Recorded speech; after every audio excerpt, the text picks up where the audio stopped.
The day began like any other alarm at 6. Coffee brewed on autopilot, and a quick glance at my budget app before heading to the office.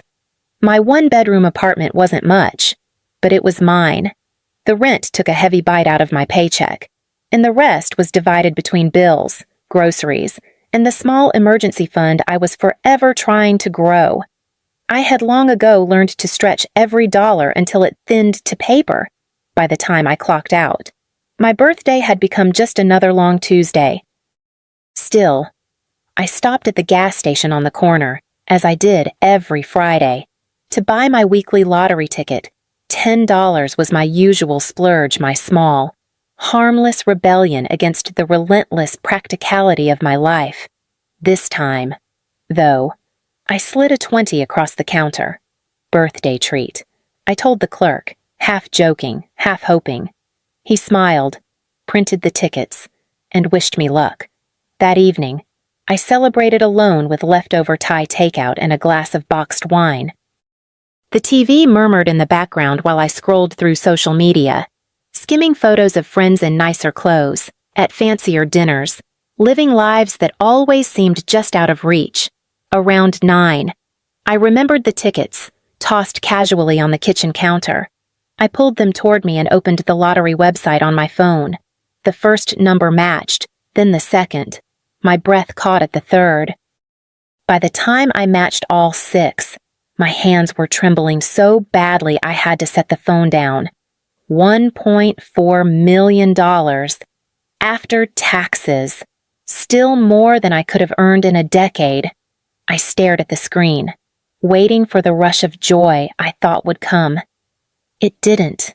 Instead, a chill settled in my chest. I'd read too many stories of lottery winners whose lives imploded under the weight of other people's expectations. My family had a long memory for money, especially when it wasn't theirs. I knew exactly how quickly the news would spread, how suddenly every conversation would circle back to what I could do for them. I closed the browser, folded the ticket carefully, and tucked it deep into my desk drawer. I wouldn't tell anyone, not my parents, not my siblings, not even my closest friend. Not yet. Maybe not ever. The next morning, I woke with a strange calm. The money was mine, but the real challenge would be keeping it that way. And to do that, I needed to remember exactly who I was dealing with. I didn't have to think hard to remember why I couldn't share the news. My family had been writing their history on the backs of my check stubs for years, and my name was always the one in the from column when my mother, Vivian, called 3 years ago about the roof leaking over her sunroom. She asked for just a little temporary help. She promised she'd pay me back as soon as Harold, her husband, closed a property sale. I wired her $3,000 that same day. The next month, instead of repayment, I got photos of them smiling on a weekend trip to Napa. The subject of the roof money never came up again. Dorian, my older brother, was worse. His requests always came wrapped in drama, urgent bills, car trouble, medical scares. I'd send what I could, sometimes draining my savings, only to see him post pictures on social media from beaches and music festivals. When I confronted him once, he laughed it off, saying I worried too much. Rhea, my younger sister, made her play during wedding season. She swore she'd pay back the $2,000 I put on my credit card for her florist and caterer as soon as the thank you cards go out. 5 years later. The debt remained, along with a string of excuses about kids, mortgages, and unexpected expenses. In that landscape of IOUs that never returned, Aunt Lenore stood out like a clear patch of sky. She lived in a tiny bungalow, drove a car older than I was, and worked extra hours at the school just to cover rising costs. Yet she'd slip me a 20 when she heard my car needed an oil change, or bake casseroles to fill my freezer when I was swamped at work. Her help was never much in dollars, but it was always real, always offered without strings. As I stared at the winning ticket tucked into my desk, those memories lined up in sharp relief. I knew who I could trust, and who would see me as nothing more than a sudden solution to their problems. That meant my next move had to be careful. 2 days after the win. I drove to Portland to meet with a financial advisor whose name I found through a referral chain that ended in a former client who valued privacy above all else. His office sat high in a downtown tower, the kind of place where every surface gleamed and every voice was measured. Philip Garrison greeted me with a handshake that was warm without being invasive. Once the door closed behind us, I slid the ticket across his desk. His eyes flicked over the numbers, a brief lift of his brow betraying his surprise, before his face returned to a calm, professional mask. We spent 2 hours in quiet, methodical discussion. He explained the structure of a revocable trust that could claim the winnings on my behalf, ensuring my name never appeared in public records. We mapped out a strategy that spread the funds into multiple investment accounts low risk, steady growth, and set aside a smaller, liquid account I could access for day-to-day needs without drawing attention. When I asked about common mistakes lottery winners made, he didn't hesitate. "The fastest way to lose your peace," he said, "is to tell the wrong person. Once you do, you can't take it back. People will treat you differently, even if they think they're not." I nodded, feeling the truth of it settle in my stomach. Keeping quiet wasn't just about protecting the money, it was about protecting myself from the slow erosion of trust that would follow. By the time I left, I had a folder of documents, a detailed action plan, and a list of next steps. The ticket was no longer a flimsy scrap of paper, it was a verified claim tucked into the machinery of legal protection. Driving home, I realized nothing in my outer life could change, not yet. I would still clock in at the office every morning, still shop the grocery sales, still drive my dented Corolla.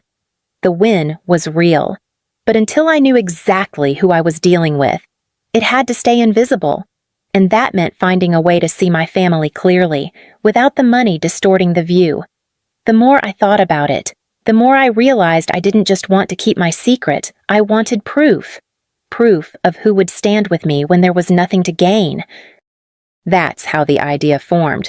Quiet at first, then insistent I would create a crisis and see who answered the call. $5,000. Enough to sting. Enough to matter.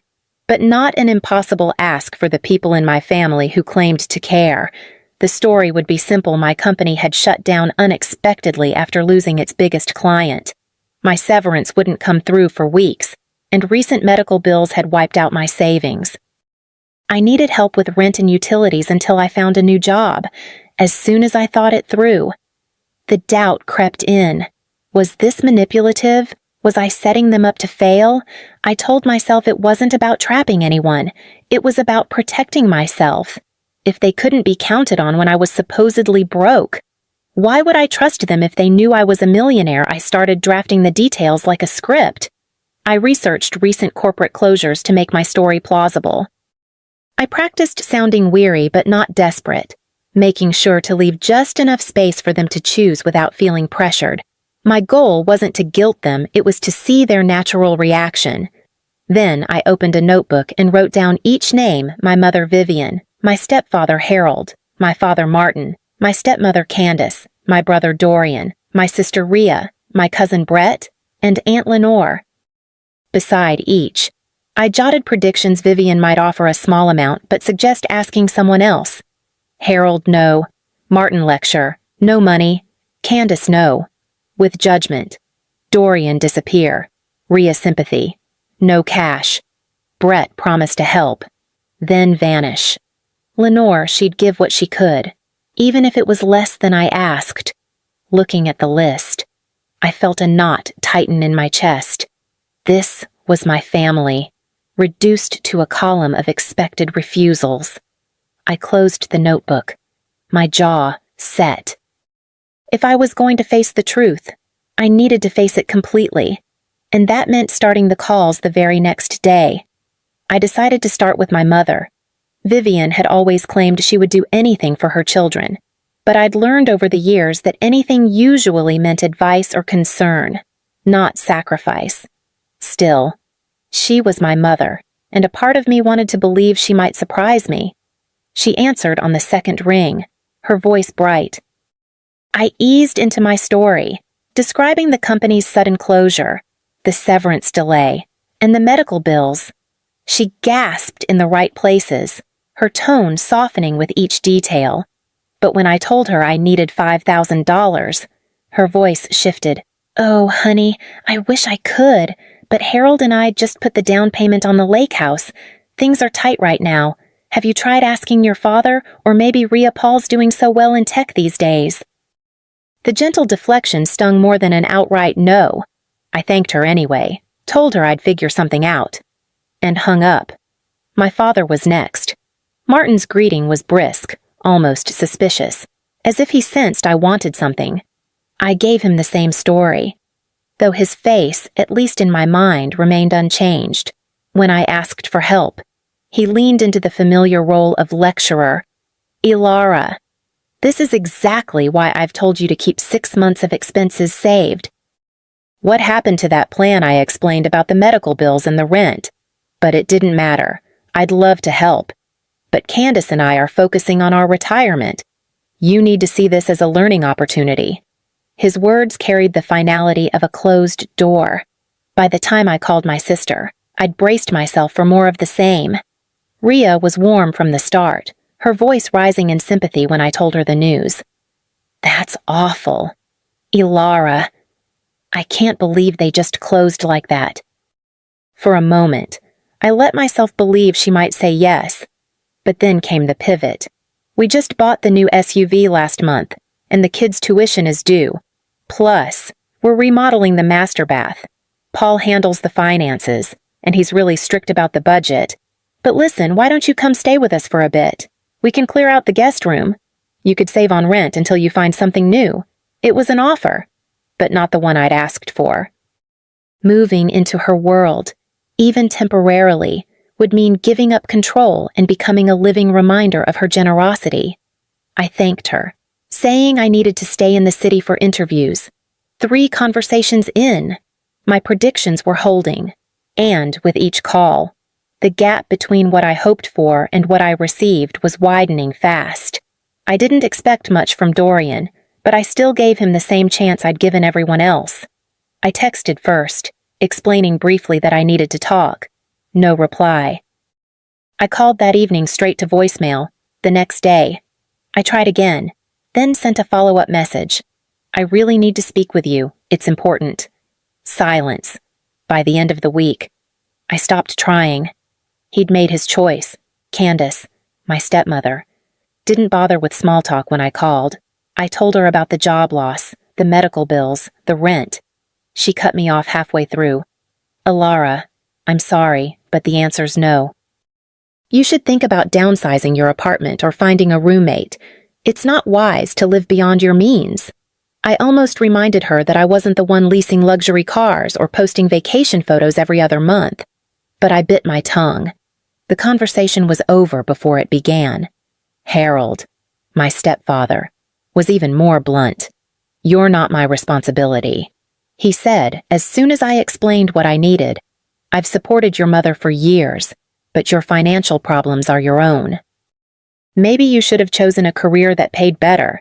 There was nothing more to say after that. Brett, my cousin, surprised me at first when I called. He was immediately sympathetic, offering to meet for lunch and give me a check. "You've always been good to me. Ilara, I'll take care of you," he said. For a moment, I felt a flicker of hope, but the morning we were supposed to meet, he texted an hour before something came up. "Let's reschedule." We never did. My calls after that went unanswered. The pattern was becoming painfully clear. The ones who'd needed me in the past had no trouble disappearing when the roles reversed, and for those who didn't vanish outright, their refusals were wrapped in justifications that made them feel noble for keeping their wallets shut. By the time I crossed the last name off my list, the results were almost exactly as I'd predicted. Almost. There was still one person I hadn't called, not because I was saving her for last, but because part of me already knew how she'd respond. Aunt Lenore didn't need a script to prove who she was. 2 days after I'd crossed the last name off my list, my phone rang. The caller ID read Lenore. I hadn't reached out to her yet. but her voice came warm and direct. "Ilara, honey, I just heard from someone sounds like you've had some bad luck at work. Are you okay for a moment?" I almost dropped the act entirely, but I kept to my script, telling her about the job loss and the bills. She didn't ask for proof or press for details. Instead, she said, "Let's have lunch tomorrow." My treat. We met at a small diner she loved, a place with chipped mugs and pies in glass cases by the register, after we'd finished eating. She reached into her purse and pulled out a plain white envelope. "I want you to take this," she said, sliding it across the table. Inside was a neat stack of bills, $3,000. I stared at it, my throat tightening. "Lenore, I can't take this. It's too much."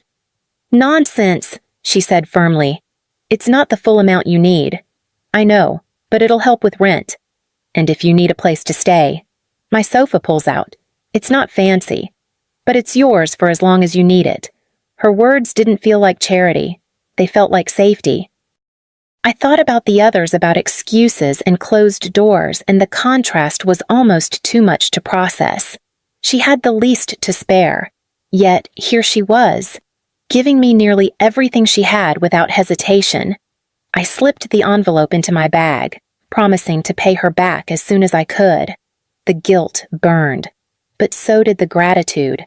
This was the answer I'd been looking for, the proof that someone in my family's love wasn't measured against a balance sheet.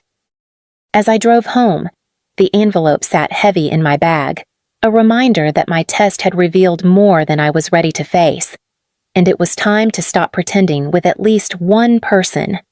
The next evening, I asked Lenore to come by for tea when she settled onto my couch, her hands wrapped around the warm mug. I knew I couldn't keep the truth from her any longer. "I need to tell you something," I began. "I didn't lose my job. The whole story I told you, it was a test. I wanted to see who in the family would help if I needed it, and you were the only one who did." I hesitated, then went further. 3 weeks ago, I won the lottery. $1.4 million. You're the first person I've told.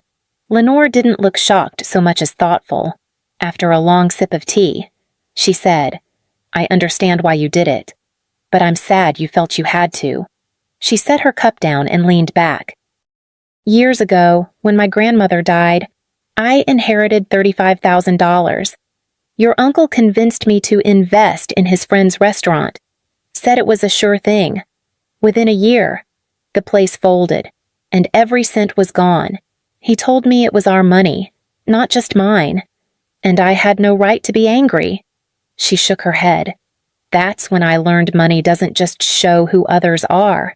It shows who you are." Her words landed with weight. I realized she was right, not just about them, but about me. This win could turn me into someone cautious and bitter, or someone deliberate and generous. I decided then that I'd make sure Lenore never had to worry about rent, bills, or medicine again, but in a way that would never make her feel like a charity case. Before the night ended, we were already talking about what I needed to do next, that Sunday. My apartment felt smaller than usual as every chair filled. My mother and Harold sat together on the couch, Martin and Candace by the window, Rhea with her arms folded, and even Dorian lingering near the kitchen. Brett leaned against the wall, scrolling his phone until I cleared my throat. "Thank you for coming," I began. "I wanted to clear up a few things. I'm fine. I've accepted a better paying position with great benefits, and I'll be transitioning next month."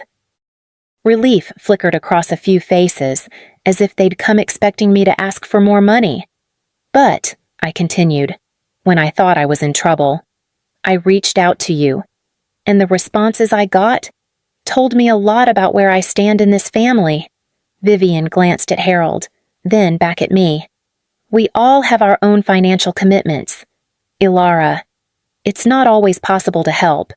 Martin's voice took on that familiar lecturing tone. "You can't expect others to solve your problems." "That's not how life works." Rhea shifted uncomfortably. "I offered you a place to stay. That counts for something." Dorian didn't look up from the floor. I was dealing with my own stuff. Their excuses washed over me, familiar as the pattern they'd repeated for years. But this time, I didn't let them slide. I'm not here to argue. I just want to be clear. Those days when I emptied my savings to bail someone out, they're over. I'm done being the family's safety net. The silence that followed was thick, but I didn't feel it. When the meeting broke up, most left without looking me in the eye. Only Lenore stayed behind, helping me stack coffee cups in the sink, her quiet presence a steady reminder of why I'd done this. A year later, my life looked different in all the ways that mattered. I lived in a modest, sunlit home with a small garden I tended every morning, just a short walk from Lenore's new, fully paid-for bungalow. She'd insisted on keeping it simple, but it had wide doorways for when her knees acted up and a kitchen she loved. I'd left my old job and poured my energy into the nonprofit. I'd founded an organization dedicated to helping isolated seniors with everything from companionship visits to small home repairs. We'd grown faster than I expected, with volunteers who shared the same quiet commitment Lenore had always shown me. My contact with the rest of the family stayed cordial, but shallow holiday calls, polite small talk when real emergencies arose. I sometimes stepped in anonymously, paying a hospital bill here, covering a rehab fee there. They never knew the source, and I preferred it that way. Looking back, I realized the money had been a gift, but it wasn't the real prize. What I'd gained was clarity, knowing who stood beside me without expectation, and the freedom to choose my circle without guilt. Peace, I learned, wasn't bought, it was built. That spring, Lenore and I sat on her porch, watching the light fade over the neighborhood we now shared. She reached over, gave my hand a small squeeze, and said, "We did good, kiddo." I smiled, knowing she was right and that the best things I'd earned couldn't be measured in dollars at all.